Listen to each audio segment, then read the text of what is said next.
Nagbabala ang pinakamataas na pinuno ng Iran sa Washington nang hindi na maaayos na mga kahihinatnan kung sangkot ang United States sa kampanyang militar ng Israel laban sa Tehran. Nagpakawalan ng Iran sa mga bisita sa isang halagang base ng United States sa Qatar. Ganito raw ito sa kamakailang pambobomba ng Amerika sa kanilang nuclear site. Nagbakas sunod ang sinitadalig sa Revolutionary Guards ng Iran na nagsasabik hindi nila palalampasin ang anumang pag-atake sa kanilang teritoryo at sasagutin nila ito sa anumang pagkakataon. Sa nakaraang dekada, gumastos ang Iran ng mahigit 10 bilyong dolyar sa mga sandata mula Russia. Sinusubukang bumuo ng paniniwala nilang hindi mapapasok na panangga. Bumili sila ng lahat mula sa S-300 Air Defense Systems MiG, 29 M-Jets training aircraft, hanggang sa mahahalagang electronic warfare tulad ng radar jamming at navigation systems. Halos 76% ng mga armas na inangkat ng Iran ay mula sa Russia. Gayunpaman, sa nakalipas na 2 linggo, daan-daang Israeli jets, drones, at maging 7 B-2 bombers ang matagumpay na naisakatuparan ang bawat misyon laban sa Iran. Hindi lang winasak ng Israel ang karamihan sa mga air defense sites at kagamitan ng Iran, kundi inangkin din nito ang air superiority sa buong himpapawid ng Iran sa loob lamang ng 48 oras. Isang tagumpay na hindi nagawa ng Russia sa Ukraine kahit mahigit 3 taon na nang nakakahiya nilang digmaan. Ang Ukraine ay 27 beses na mas maliit kaysa Iran at sa papel, laging mas mataas ang Iran kaysa Ukraine pagdating sa infrastruktura, kakayahan sa misil, at paggawa ng mga autonomous na sandata. Mas malaki rin ang Russia kumpara sa Israel sa bilang ng tao, makinarya, at impluensya sa buong mundo. Pero sa tunay na pagganap sa totoong mundo, di gaanong mahalaga ang mga numerong ito. Kahit palitan ng Russia ang Israel, hindi makakamit ng Moscow ang kaparehong bilis ng pagdomina at tiyak na kataasan sa himpapawid. Mas mataas na antas ng kanluraning sandata ng Israel, mahusay na pagsasanay, walang kapantay na intelihensya network, at eksaktong pagpaplano ng operasyon ang nagbibigay sa Israel ng matinding kalamangan na hindi kayang tapatan ng Russia sa kabila ng kanilang bilang. Bago tayo magpatuloy, may dapat kayong malaman. Madalas na pinipigil ang mga ganitong klase ng video. Tinatangkang lamunin ng mga pro-Russian na bot ang algorithm at ilibing ang mga nilalaman na naglalantad ng katotohanan tungkol sa Russia. Pero pwede mo kaming tulungan na lumaban. Itap mo lang ang like button at mag-subscribe kung hindi ka pa nakakapag-subscribe. Bawat click ay tumutulong para makarating ang video na ito sa mas maraming tao at mapanatiling buhay ang mga katotohanan. Nang sinalakay ng Russia ang Ukraine noong Pebrero 2022, inakala ng karamihan sa mga eksperto na mabilis na maghahari ang makapangyarihang Russian Air Force, Russian Aerospace Forces, sa himpapawid ng Ukraine. Siyempre, may maraming modernong jet at advanced na air defense systems ang Russia. Ngunit hanggang ngayon, di pa rin iyon nangyari. Sa halip naging mabagsik na labanan sa lupa ang digmaan tulad ng patayan sa mga trintsera at palitan ng artilyerya noong unang digmaang pandaigdig. Isa sa mga pangunahing dahilan nito ay ang pagkabigo ng mga taktikang pandigma ng Russia at ang paulit-ulit na pagbagsak ng kanilang mga eroplano sa mga surface-to-air missile ng Ukraine. Kaya't di nakuha ng Moscow ang air superiority na kailangan nila. Sa katunayan, ang kakulangan ng Russia sa air superiority ang dahilan kung bakit nagawang magtagal ng Ukraine at ito rin ang dahilan kung bakit malayang nakakakilos at nakakabomba ang Israel kahit kailan at saan nila gustuhin. Matapos ang mahigit 3 taon, ang mga pilotong Ruso ay napipilitang gumamit ng maingat na mga taktika at iniiwasan ang mga labanan malapit sa unahan. Sa halip nagpapalipad sila ng mga misil mula sa loob ng Russia o mula sa mataas na altitude para ligtas ang distansya. Maaring lumipad kahit saan at umatake sa anumang target sa Iran ang mga Israeli F-35 jet. Pero para maging patas, hindi dahil sa kakulangan ng pagsubok, kaya nabigo ang Russia na makuha ang kataas-taas na pangyarihan sa himpapawid. Noong nagsimula ang digmaan, nagsagawa ang Russia ng malalaking pag-atake ng missile laban sa mga airbase at radar system ng Ukraine, tulad ng mga pag-atake ng Israel noong Hunyo 13. Inakala ng Moscow na mabilis mawawalan ng kakayahan ang Kyiv na lumaban. Pero hindi tulad ng Iran, handa ang Ukraine. Binalaan ng intelihensya ng United States ang Kyiv tungkol sa nalalapit na pananakop ilang linggo bago ito nangyari noong unang bahagi ng 2022. Mabilis na ipinakalat ng mga Ukrainian ang kanilang mobile surface-to-air missile batteries para itago ito mula sa Russia. Maraming Ukrainian fighter jet ang inilikas sa mas ligtas na paliparan o palaging inilipat ng lokasyon. Kaya nang bumagsak na ang mga missile ng Russia, karamihan sa mga nasira ay mga pain lang o walang lamang mga hangar. Nakaligtas ang mga totoong air defense launcher ng Ukraine. Nang subukan ng mga eroplanong pandigma ng Russia na magpatrolya sa kalangitan ng Ukraine, hinarap nila ang matinding paglaban. Pinabagsak ng surface-to-air missile system ng Ukraine ang mga eroplanong Ruso. Nawalan ang Russia ng mahigit 75 fixed-wing na eroplano sa loob lamang ng unang ilang buwan, kabilang na ang mga makabagong Su-34 na strike fighter at Su-35S na air superiority jet.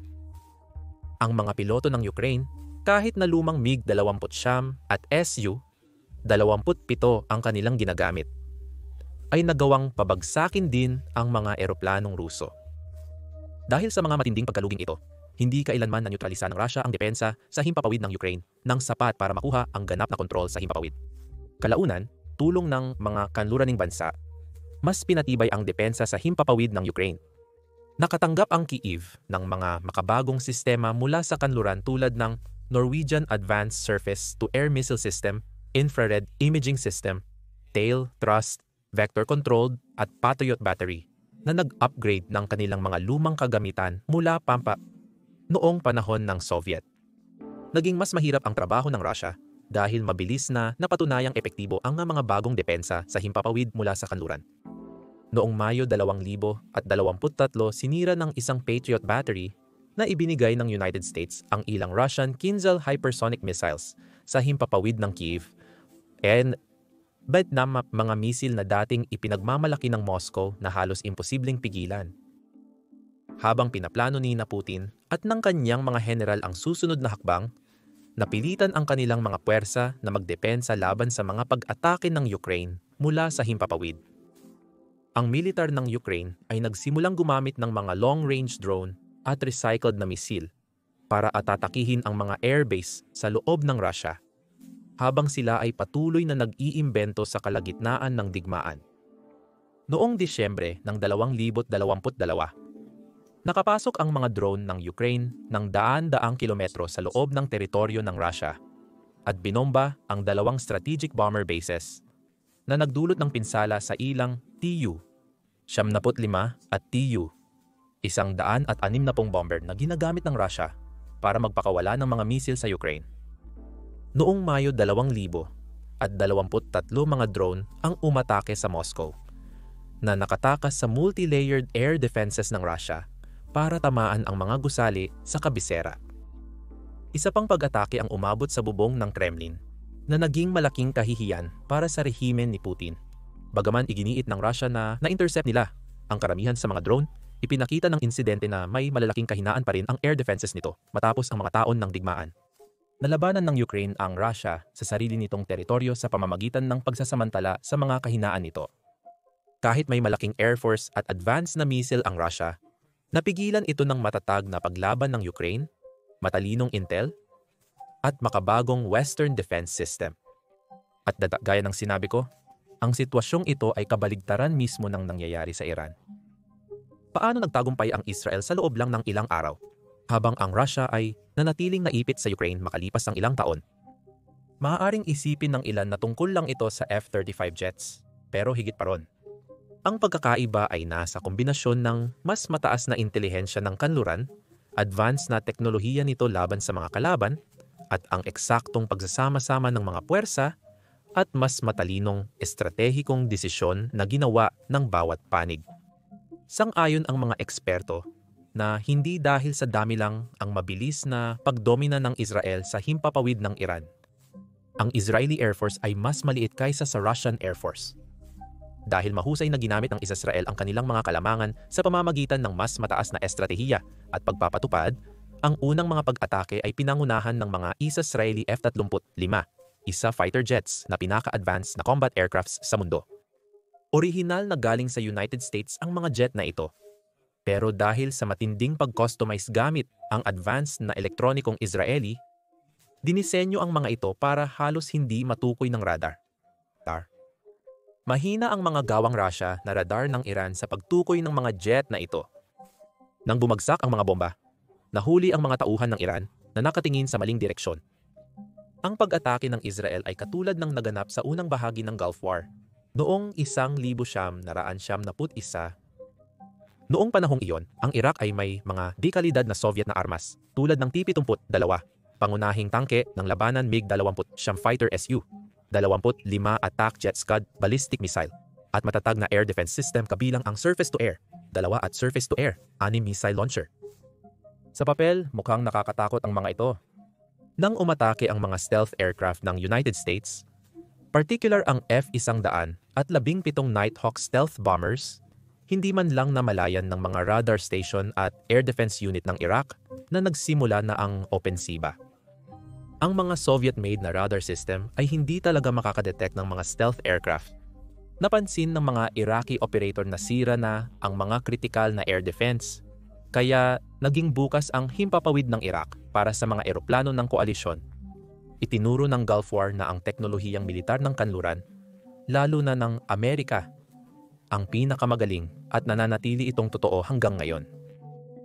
Kalaunan, inamin ng mga komandante ng Soviet na lubos na napag-iwanan ang kanilang pinakamagagaling na sistema. Sa labanan ng mga tangke, madaling nanaig ang mga Amerikanong M1A1 Abrams at British Challenger tanks laban sa mga Iraqi T-72s mula sa malalayong distansya dahil sa mga advanced na thermal sights at mas mahusay na fire control systems. Sa isang malaking labanan, nakasagupan ng mga Armored Brigade ng United States ang mga T-72s ng Republican Guard ng Iraq, at hindi man lang ito naging patas na laban. Ang mga Abrams tank na nagpapaputok habang umaandar mahigit 2 milya ang layo ay madaling sumira sa mga tangke ng kalaban, habang ang mga T-72s ay hindi man lang makita o matamaan ang Abrams bago sila tamaan. Nang matapos ang digmaan, tinatayang 4,000 tangke ng Iraq ang nawasak o nabihag ng koalisyon. Halos lahat ay gawa sa Soviet. Kakaunti lang ang nawala sa tangke ng koalisyon. Ang nakakagulat na kill ratio ay nagpapatunay sa kahusayan ng mga kagamitan ng kanluran, pagsasanay ng mga tripulante, at pinagsamang taktika ng iba't ibang sangay ng militar. Sa himpapawid, ang Iraqi Air Force na may mga advanced na Soviet-made fighter jet, gaya ng MiG-29, MiG-25, MiG-23, at iba pa ay mabilis na sumuko sa puwersa ng himpapawid ng koalisyon. Pinangunahan ng mga United States F-15, Agila F-16 na Fighting Falcon, at Navy F-14 na Tomcat, mabilis na napasakamay ng mga pandigmang eroplano ng koalisyon ang himpapawid. Sa unang mga oras ng labanan, napagtanto ng mga piloto ng Iraq na wala silang laban kaya tumakas sila papuntang Iran sa halip na harapin ang tiyak nilang kamatayan. Tuwing may piloto ng Iraq na nagpapalipad ng eroplano, agad itong pinabagsak ng mga puwersang pinamumunuan ng Amerika. Wala ni isang eroplano ng koalisyon ang nawala sa labanan sa himpapawid. Maliban sa kagamitan, lalong pinasama ng kaibahan sa doktrina at pagpaplano sa labanan ang sitwasyon ng Iraq. Umaasa ang mga puwersang Iraqi sa mga taktikang Soviet tulad ng nakapirming, patong-patong na depensa at mga nakatigil na armor unit sa mga posisyong madaling nilampasan ng mga Amerikanong komander gamit ang mas mahusay na pagmamaniobra at tumpak na mga airstrike. Patuloy na ginagamit ng Ukraine ang daan-daang drone upang targetin ang mga nakabaong tropang Ruso sa kanilang mga posisyon na nagpapakita ng kahinaan ng hukbo ng Russia. Mas nakakagulat pa, ang Unyong Sobyet ay nagbigay sa Iraq ng humigit kumulang $26 na bilyong na halaga ng mga makabagong kagamitang militar noong dekada 80, ngunit napanood lang nila itong bigong-bigo sa totoong labanan. Kung iaakma sa inflasyon, nasa mahigit $86 bilyong na ang halaga nito ngayon. Isang napakalaking puhunan na halos walang silbi laban sa mga makabagong puwersa ng kanluran. Hindi lang nahihirapan ang mga sandatang Ruso laban sa makabagong teknolohiya ng kanluran, nabibigo rin ito sa mas maliliit na labanan. Halimbawa na lang natin ang digmaang sibil sa Syria at Libya. Ang Pantsir S-1, isang Russian air defense system na dinisenyo laban sa cruise missiles at drones, ay paulit-ulit na nabigo. Nag-deploy ang Syria at Russia ng mga pansir para protektahan ang mahalagang lugar. Ngunit nasira pa rin ito ng Israel at Turkey sa pamamagitan ng mga airstrike. Noong unang bahagi ng 2020 sa mga sagupaan sa Idlib, ilang sistema ng pansir ng Syria ang nasira ng mga puwersang Turkish na may Bayraktar TB-2 drone. Magkatulad ang sitwasyon sa Libya. Nang makialam ang Turkey para sa gobyerno ng Tripoli laban sa mga puwersang suportado ng Russia na pinamumunuan ni Haftar, nawasak ng mga Turkish drone at smart munitions ang hindi bababa sa siyam na Pansir S-1 unit sa loob lang ng ilang araw. Naging malinaw ang mahinang performance ng Pansir, kaya't napilitang aminin ng mga opisyal ng Russia na may mga problema talaga ito. Kahit sinubukan ng media ng Russia na magpakalat ng propaganda tungkol sa tagumpay laban sa mga drone, ang mga video ng nasunog na Panzer system ay nagpapakita ng nakakahiyang kwento para sa kanila. Kamakailan, sa labas ng Ukraine, napakita ng mini-digmaang naganap noong 2020 sa pagitan ng Azerbaijan at Armenia kung gaano kapalpak ang mga sandata ng Russia. Ang militar ng Armenia ay halos puro sandata na galing Russia o Soviet, tulad ng T-72 na tangke, BMP na sasakyang pang impanterya, S-300 at OS-ATOR na air defense system, at mga lumang henerasyon ng fighter jet, at iiba pa. Samantala, pinalaki ng Azerbaijan ang kanilang ground forces sa pamamagitan ng mga makabagong teknolohiya mula sa Turkey at Israel, tulad ng fleet ng Bayraktar TB, 2 UCAs, mga Israeli loitering munitions gaya ng Herop, at mas mahusay na intelligence at surveillance systems. Sa huli, ang mga drone at guided weapon system ng Azerbaijan ang metodikong nagwasak sa depensa ng Armenia.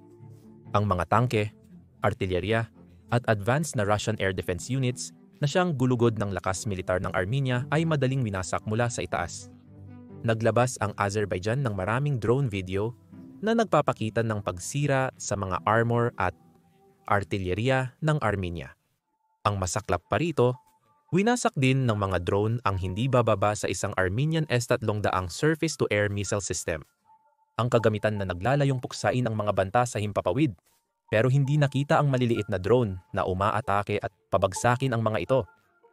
Ito ay isang digmaan na kakaiba sa inaasahan ng kanilang Soviet-era doctrine.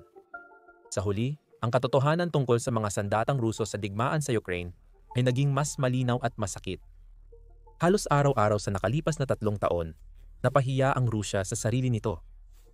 Halos lahat ng uri ng sistemang sandata ng Rusya ay nagpakita ng malalaking kakulangan, na kadalasang nagiging dahilan para hindi ito maging epektibo o maging delikado sa sarili nilang mga sundalo. Maraming modernong tangke ng Rusya tulad ng T-72, T-80 at T-70 ang nasira sa mga labanan sa Ukraine. Ang mga makabagong kanluraning anti-tank system tulad ng Javelin ng Amerika at Inlo ng British Sweden ay napatunayang lubhang epektibo laban sa armor ng Rusya. Isang mahalagang salik ang kakayahan ng Javelin na umatake mula sa itaas, kung saan tinatamaan nito ang mga tangke sa pinakapayatang bahagi ng armor. Sinasamantala ng taktikang ito ang matagal ng depekto sa disenyo ng tangke ng Rusya, kung saan ang mga bala ay nakaimbak sa ilalim ng tore sa isang autoloader carousel. Kapag nabutas, biglang sumasabog ang mga bala. Nagdudulot ng malalakas na pagsabog sa loob na madalas nagpapalipad sa tore ng tangke, isang pangyayaring tinutukoy ng puwersang Ukranyano bilang Jack in the Box. Mas mataas ang kaligtasan ng mga tripulante ng kanlurang tangke dahil hindi nila ginagamit ang mapanganib na disenyong ito. Bukod sa depektong disenyo, ang corruption sa supply chain ng militar ng Rusya ay nagpapababa pa sa kalidad ng mga kagamitan. Ito ay isang explosive reactive armor, isang protektibong bloke na inilalagay sa labas ng tangke para protektahan ito laban sa mga paparating na proyektil. Karamihan sa mga ito ay lumabas na depektibo, may maling pagkakakabit, o kaya naman ay walang laman. Mababang pamantayan at korupsyon ang sanhi kung bakit hindi alam ng mga tripulante ng tangke ng Russia na sila ay nakikipaglaban gamit ang mga vulnerable na sasakyan. Sa kabila nito, ang Leopard 2, Challenger 2 at American Abrams tanks na ibinigay sa Ukraine mula ang kanluran ay nagpakita ng mas mahusay na pagganap. Tiwala nila na napoprotektahan ang kanilang mga tripulante, mas kaunting pinsala ang natamo, at kadalasang ligtas na nakakabalik mula sa mga misyon sa kabila ng matinding labanan. Sa kabila ng mga pagkabigo, kilala pa rin sa buong mundo ang Rusya para sa kanilang mga missile at teknolohiya sa air defense. Isang reputasyon na tila lalong napapalayo sa aktual na pagganap. Tingnan natin ng mas malapitan at patunayan kung gaano kamali ang paniniwalang iyon. Simulan natin sa S-400 Triumph Air Defense System ng Rusya, isang pinagmumulan ng pambansang pagmamalaki. Inia-advertise ito bilang kapantay o mas mahusay kaysa sa Patriot system ng Amerika. Ipinagmamalaki ng Rusya na ibenta ito sa China, Turkey at India bilang pinakamahusay na long-range air defense system sa buong mundo. Ngunit paulit-ulit na inilantad ng Ukraine ang mga seryosong kahinaan nito. Matagumpay na nalilinlang at nasisira pa nga ang ilang S-400 na unit. Noong 2023, ginamit ng mga puwersa ng Ukraine ang mga ATACMS ballistic missiles mula sa United States at malamang na mga drone o Neptune missiles para sirain ang hindi bababa sa 2 S-400 na baterya sa Crimea. Kinumpirma ng British intelligence at Ukraine militar ang mga pagkalugi sa Russia, isang kahangahangang tagumpay laban sa ipinagmamalaking hindi matalong S-400 ng Russia. Kahit hindi ganap na nasira, nabibigo ang mga S-400 na protektahan ang kritikal na infrastruktura ng Russia. Ang mga British-French Storm Shadow cruise missiles na ibinigay sa Ukraine ay nakakalusot sa depensa ng S-400 at matagumpay na tinatamaan ang mga base at sentrong logistikal ng Russia. Ang mga missile na ito ang banta na dapat pigilan ng S-400, ngunit malinaw na hindi nito magawa. Sa huling bahagi ng 2023, napansin ng mga eksperto mula sa kanluran na ang mga missile ng Ukraine ay nakakapasok sa depensa ng himpapawid ng Russia at nagdudulot ng tunay na banta sa mga sibilyang Ruso. Nawala ng Russia ng maraming sistema ng depensa sa himpapawid sa pangkalahatan. Ayon sa visual na kumpirmasyon, mula 2022, hindi bababa sa 335 unit ng depensa sa himpapawid ng Russia ang nawasak o nabihag, kabilang ang 18 S-400 launcher, 30 Pantsir S-1 na unit at 60 TOR short-range surface-to-air missile at iiba pa. Ito ay mga napakalaking pagkalugi para sa mga kagamitan na parehong mahal at sinasabing elite. Maging ang simpleng, murang drone ng Ukraine na nagkakahalaga lang ng ilang daang dolyar ay kadalasang nakakalusot sa depensa ng Russia. Tinatamaan nito ang mga base ng himpapawid at imbakan ng gasolina sa likod ng linya at nagdudulot ng pagkaluging aabot sa 10 o daan-daang milyon ang halaga. Samantala, ang mga Western surface-to-air missile na ibinigay sa Ukraine ay mas magaling sa pagganap sa panig ng depensa. Ang mga Patriot PAK, 3 batteries na gawa sa United States na ipinadala noong 2023 ay nakasabat ng ilan sa mga mapanganib na misil ng Russia, tulad ng Kinzhal hypersonic missiles, na dati ay sinasabing imposibleng masabat. Sinasabing imposibleng masabat ito dahil tumatakbo ito sa bilis na higit sa Mach 5 at may kakayahan din itong umiwas sa anumang depensa.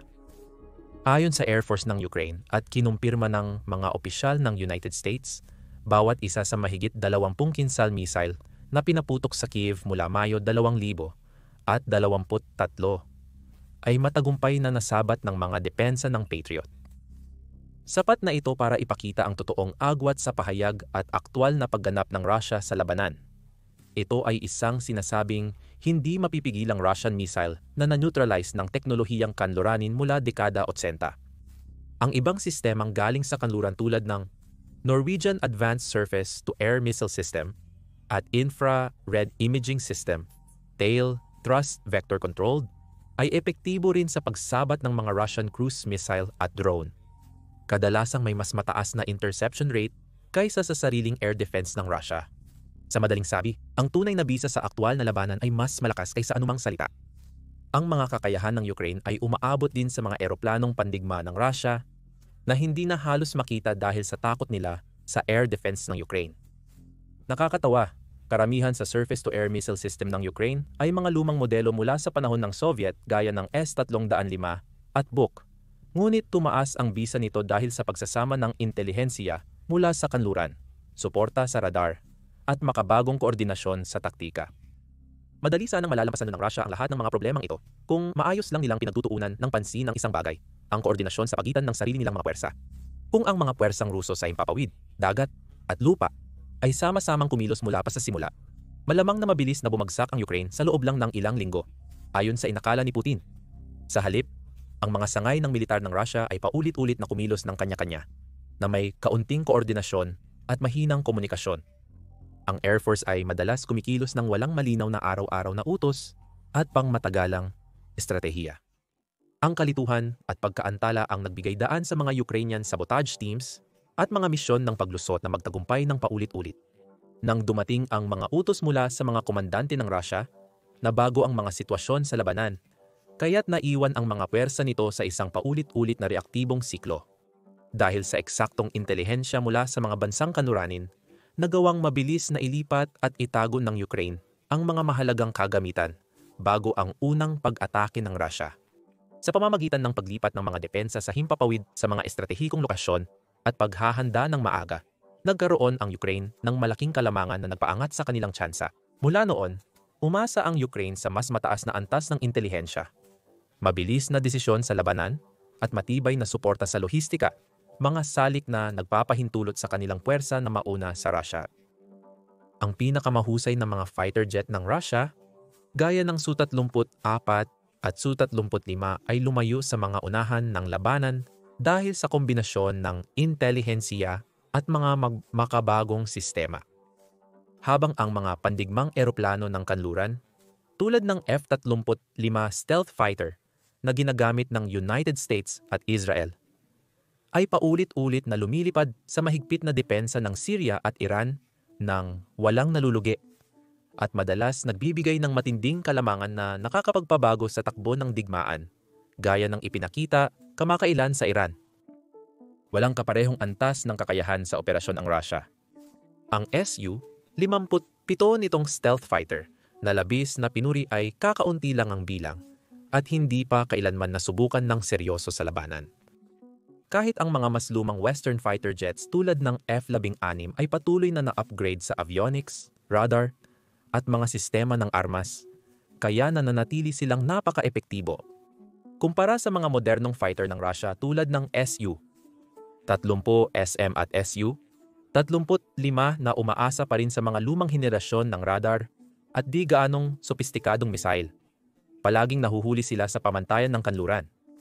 Panghuli at pinakanakakahiya para sa Russia ay ang pagganap ng kanilang hukbong dagat. Mahalagang bigyang diin na halos wala talagang hukbong dagat ang Ukraine.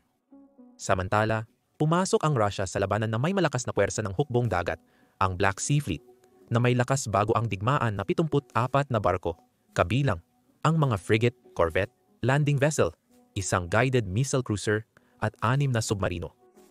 Sa papel, nakakatakot ang fleet na ito, ngunit matapos ang 3 taon ng labanan, nasa humigit kumulang 45 barko na lang ito. Karamihan ay inilipat at nagtatago sa daungan ng Novorossiysk. Ang pinakamalaking kahihiyan ay ang paglubog ng Russian cruiser na Moskva. Ang nag-iisang barkong ito ay nagkakahalaga ng halos $750 milyon para sa Russia.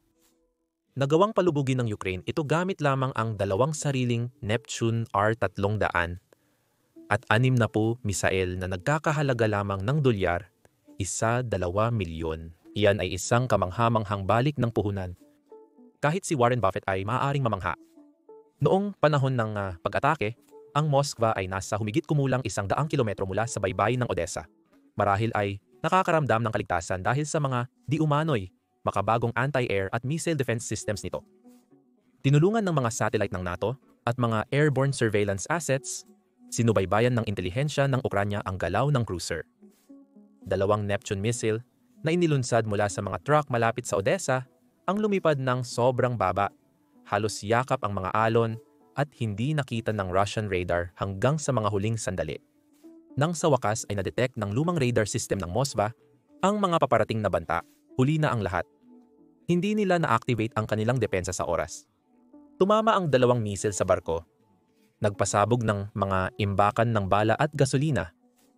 Malalakas na pagsabog ang sumira sa Moskwa, at sa loob ng 24 na oras ang ipinagmamalaking punong barko ng Russia ay lumubog. Para sa paghahambing, tingnan natin ang katulad na sitwasyon na kinasangkutan ng United States Navy. Noong 2016, ang United States Ship Mason, isang Amerikanong destroyer na nag-ooperate sa baybayin ng Yemen, ay inatake gamit ang mga Iranian-made na missile na pinaputok ng mga rebeldeng Houthi. Ang mga missile na ito tulad ng Neptunes ng Ukraine, ay dinisenyo para palubugin o seryosong sirain ang malalaking barkong pandigma. Pero hindi tulad ng Moskva ng Russia, ang United States Ship Mason ay handa, mapagmatsyag, at may mga makabagong sistema ng depensa. Ilang segundo matapos makita ang mga paparating na missile, inactivate ng crew ng Mason ang kanilang advanced na radar-guided SM-2 interceptors na nagpakawala ng mga misil na sumalo at sumira sa mga banta habang nasa ere pa. Ginamit ni Mason ang electronic warfare equipment para i-jam ang targeting radar ng natitirang mga missile, kaya nahulog ang mga ito sa dagat ng walang pinsala. Malinaw nitong ipinapakita kung paano mapipigilan ng mahusay na sinanay at alerto crew na may advanced na kagamitan ang mga sopistikadong anti-ship missile. Aral na natutunan ng Russia nang mawala ang Moskva. Sa nakaraang mga buwan at taon, nawasak ng Ukraine ang maraming Russian corvette, patrol boat, landing ship at naval drone na nagkakahalaga ng daan-daang milyong dolyar.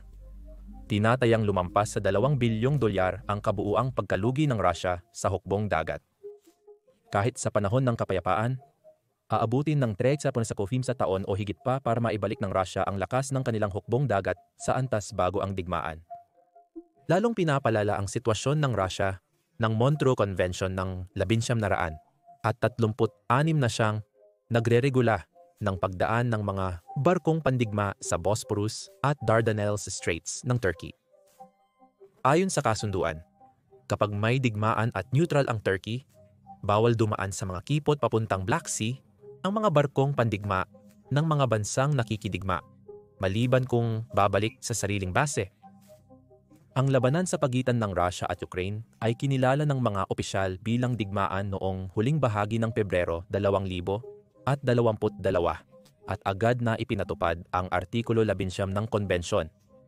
Ang desisyon na ito ay epektibong nagharang sa mga Russian warship na nasa labas ng Black Sea na makapagbigay ng suporta sa kanilang napinsalang navy. Bilang resulta, ang mahigit 40 natitirang barko ng Russia sa Black Sea ay naipit na ngayon. Halos napilitang magtago sa mga pantalan, hindi makapagpadala ng tulong o makapag-replenish, at napuwersang magdepensa na parang mga natatakot na aso. Pero bakit nga ba palaging pumapalya ng matindi ang mga sandata ng Russia? Hindi naman talaga lahat ng sandata ng Russia ay palpak. May ilan pa nga na mas mahusay pa kaysa sa mga sandata ng kanluran. Gayunpaman, ang mga paulit-ulit na kabiguan ay may 3 pangunahing sanhi. Matinding korupsyon, luman na ang mga pamamaraan ng paggawa, at mali ang doktrinang militar. Sa mahigit kalahating siglo, ang industriya ng depensa ng Rusya ay kilala sa malawakang korupsyon at palakasan na nagdudulot ng malalaking problema sa kontrol ng kalidad. Ang mga pondo para sa R&D, dekalidad na materyales, at mahigpit na pagsusuri ay madalas napupunta sa mga offshore account o nasasayang sa mga proyektong pampapel na nagpapabilib lang kay Putin. Halimbawa, ang labis na pinupuring Kinsale hypersonic missile ay mukhang napaka-imposante, kahit sa papel lang. Dapat ay hindi ito mapipigilan, partikular na dinisenyo para makaiwas sa lahat ng kilalang air defense system. Pero sa totoong labanan ay madali lang itong nasabat ng mga depensa ng kanluran. Naging malaking kahihiyan ito para kay Putin, lalo na matapos ipagyabang niya sa publiko ang kakayahan nito. Noong Disyembre 2021, 2 buwan bago ang pagsalakay sa Ukraine, buong kumpiyansa si Putin sa pagdeklara na nangunguna ang Russia sa teknolohiya ng hypersonic missile na mananatiling malayo ang agwat nito sa ibang bansa at madali nilang matatapatan ang mga banta ng hypersonic sa hinaharap. Malinaw na iba ang realidad at posibleng isa sa mga general ni Putin ay nagsinungaling lang sa kanya tungkol sa totoong kakayahan ng missile sa aktwal na labanan. Kung totoo iyon, at batid ang hindi pagtanggap ni Putin sa kabiguan, marahil ay patay na ang general. Dahil sa korupsyon, karamihan sa mga armas ng Russia ay hindi umaabot sa inaasahang kakayahan sa totoong buhay. Gaya ng sinabi ko kanina, madalas na natutuklasan na walang laman o kaya'y puno ng walang silbing materyales ang mga explosive reactive armor block sa mga tangke. Minsan, ang mga sundalo ay binibigyan ng kagamitang mabababa ang kalidad, mga botang madaling masira at mga radyong hindi naka-encrypt. May mga ulat ng murang gulong na gawa sa China na nakakabit sa mga military truck na nasira habang papuntang Kyiv dahilan para ma-stuck o masira ang mga sasakyan sa kalagitnaan ng biyahe. Ang bulok na sistema ay nangangahulugan na tinitipid ang maintenance, ninanakaw o hindi na binibili ang mga spare parts. Ang mga sundalong Ruso sa Ukraine ay kilalang napilitan gumamit ng expired at dekada ng mga rasyon at kadalasan ay ipinapadala na may ilang araw lang na supply. Ang mga kanluraning militar, hindi man perpekto, ay may mas transparent at responsableng procurement systems, kaya mas mataas ang kalidad ng kagamitan at lohistika. Dahil sa kahihiyan sa labanan at galit ng publiko, sinimulan ng Russia ang isang mataas na antas na kampanya laban sa korupsyon sa hanay militar. Kabilang sa mga kilalang personalidad na inaresto ay si Deputy Defense Minister Timur Ivanov, na inakusahan ng pagtanggap ng malalaking suhol at pagnanakaw ng bilyong piso na para sana sa mga sundalo sa frontline. Nahaharap siya ngayon sa hanggang 14.5 taon ng pagkakakulong. Si General Major Ivan Popov, dating iginagalang na field commander, ay nahatulan ng 5 taon dahil sa umano'y pandaraya, kahit marami ang naniniwala na ang tunay niyang pagkakamali ay ang hayagang pagpuna sa mga nakatataas na opisyal. Iba pang mga general, opisyal, at procurement manager ang naaresto o kinasuhan ng pandaraya, pagnanakaw, at maling pamamahala. Marami sa mga individual na ito ay namuhay ng marangya gamit ang pera na sanay napunta sa kagamitan at suporta para sa mga tropa na nag-ambag sa mga kabiguan ng Russia sa labanan. Gayunpaman, sinasabi ng mga kritiko na maaaring bahagi lang ng politikal na hakbang ang crackdown na ito para alisin ang mga karibal at higpitan ang kontrol ng Kremlin sa halip na isang tapat na reforma. Nagawa na ang pinsala at nananatiling wasak ang tiwala sa pagitan ng pamunuan ng militar ng Russia at ng mga karaniwang sundalo. Mas maganda ang kalagayan noong panahon ng Soviet. Hindi man perpekto, pero mas mabuti kumpara ng bumagsak ang Union of Soviet Socialist Republics at mabilis na lumala ang sitwasyon. Isa sa mga resulta nito ay ang matinding brain drain, kung saan umalis ang mga bihasang inhinyero at mananaliksik ng Russia na nagdulot ng pagbagal at pagtigil ng pag-unlad sa kanilang sektor ng depensa. Kung napanatili ng Russia ang mas marami nilang mga talento, malamang iba na ang itsura ng kanilang militar, paggawa at teknolohikal na kakayahan, at baka nasolusyonan pa nila ang matinding kakulangan nila sa semiconductor chips. Ngayon, ang Russia ay umaasa sa pag-aangkat ng mga advanced na bahagi o nahihirapang gumawa nito sa loob ng bansa. Ang mga parusa ng kanluran at kakulangan sa pananaliksik ay humarang sa Russia para makasabay sa teknolohiya. Kaya, karamihan sa kagamitan ng Russia ay umaasa pa rin sa makalumang teknolohiya. Mula noong ika-20 siglo, maraming misail ng Russia ang gumagamit pa rin ng simpleng semi-active radar o inertial guidance, kumpara sa mas sopistikadong multi-mode seekers na may artificial intelligence, enhanced na kakayahan sa pagtukoy ng target ng mga misail sa kanluran. Karamihan sa mga tangke ng Russia ay walang makabagong thermal imaging sights, kaya't nalalabanan sila sa larangan. Karaniwang mas mababa ang pamantayan ng quality control sa mga pamamaraan ng paggawa sa Russia. Madalas itong nagiging hindi maaasahan, hindi eksakto at madaling masira sa mga kondisyon ng labanan, gaya ng paulit-ulit nating nakita sa Ukraine. Samantala, patuloy ang pamumuhunan ng mga bansang kanluranin sa mga advanced na teknolohiya, gaya ng active electronically scanned array radars para sa fighter jets at global positioning system, guided artillery shells.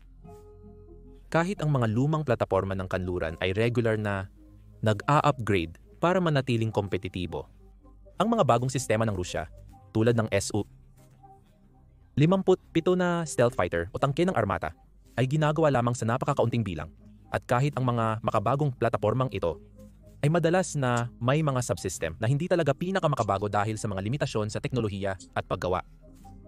Ang mga kahinaang ito ay nagiging malinaw na target na sinasamantala ng mga kalaban sa labanan.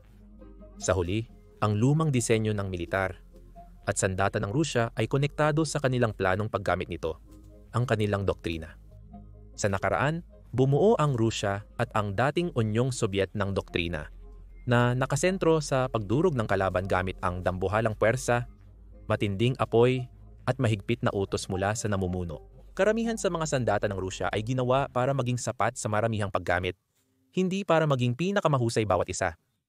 Pero madalas nabibigo ang ganitong paraan kapag kaharap ang mas flexible at konektadong doktrina ng militar ng kanluran.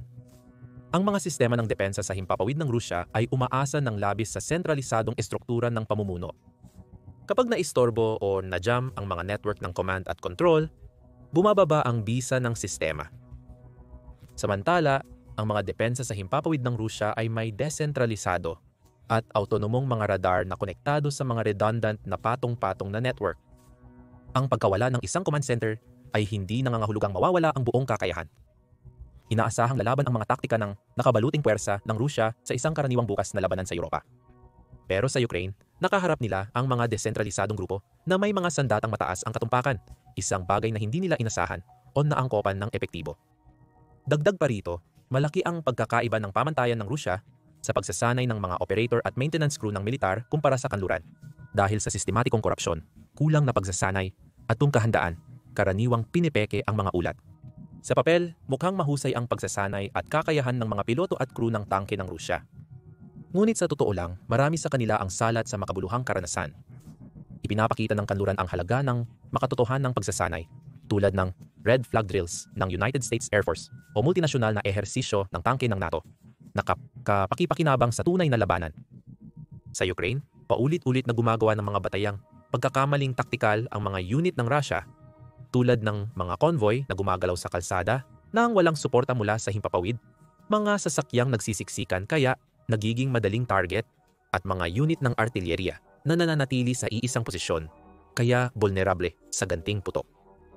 Hindi lang ito pagkabigo sa kagamitan, kundi nauuwi rin sa pagkawala nito at nagpapakita ng kakulangan sa doktrina. Hindi naman kasalanan ng mga sundalo o conscript ang problema, kundi ang kultura mismo ng militar ng Russia. Hadlang ito sa malayang kaisipan sa ibabang hanay. Pamana mula sa panahon ng Soviet. Ang mga utos ay mula sa taas at hindi binibigyang halaga ang pagiging malikhain. Kaya kapag hindi ayon sa plano ang nangyayari, nahihirapan ang mga sundalo sa unahan na mag-adjust, kadalasan nauuwi sa pagkakasawi bago pa dumating ang mga bagong utos. Nang nabigo ang plano na sakupin ang Kyiv sa loob ng 3 araw, natigil ang mga unit ng Russia ng ilang linggo at nagdusa ng mabigat na pagkalugi habang naghihintay ng bagong utos, dahil hindi pinagkakatiwalaan o pinapayagan ang mga opisyal na magdesisyon ng sarili nilang diskarte. Sa doktrina ng kanluran, lalo na sa NATO, isinusulong ang Mission Command kung saan binibigyan ng malinaw na layunin ang mga junior leader, pero may kalayaan silang tuparin ito sa paraang nararapat. Ang pagkakaibang ito sa doktrina ay malinaw na nakita noong Gulf War, kung saan mabilis na umangkop at nagbago ng taktika ang mga puwersa ng koalisyon, samantalang naghintay ng utos ang mga Iraqi tropa na hindi dumating dahil nasira ang kanilang mga linya ng komunikasyon. Ngayon, nakikita natin ang katulad ng mga taktika sa Ukraine, kung saan ang maliliit at independenteng unit ng Ukrainian ay gumagamit ng Western style na mga taktika para mabilis na samantalahin ang mga kahinaan at epektibong guluhin ang mga supply line at logistics ng Russia. Sa kabila ng mga pagkabigo, nanatiling pangalawa sa pinakamalaking tagaluwas ng armas sa mundo ang Russia, pagkatapos ng United States sa loob ng maraming taon, ngunit ngayon ay nasa ikatlong pwesto na ito. Madalas, hindi namamalayan ng mga bumibili ang mga depekto ng kagamitan hanggang sa nabayaran na nila ito. Ngunit matapos makita ang kapalpakan ng Russia sa Ukraine at kamakailan lang ang nakakahiya nilang pagkabigo ng air defense ng Russia sa Iran, tiyak na maapektuhan ang mga susunod na bentahan ng armas. Ngayon, sinusuri ng mga bansa ang karanasan ng bawat isa at gumagawa ng malinaw na mga konklusyon. Tapos na ang pinsala sa reputasyon ng militar ng Russia. Halimbawa, ang mga malalaking kasunduan tulad ng planong pagbebenta ng Su-35 fighter jets sa Ehipto ay naiulat na kinansela o muling pinag-isipan dahil napagtanto ng mga mamimili na ang mga sistema ng eroplano ay hindi kasing bago kumpara sa mga alternatibo mula sa kanluran o China. Sa maraming aspeto, naging halimbawa ang Ukraine, isang malinaw na babala kung ano ang hindi dapat bilhin, dahil ang mga tangke, misil, at air defense system ng Russia na dati ipinagmamalaki bilang makabago ay paulit-ulit na winawasak o madaling na-neutralize sa labanan.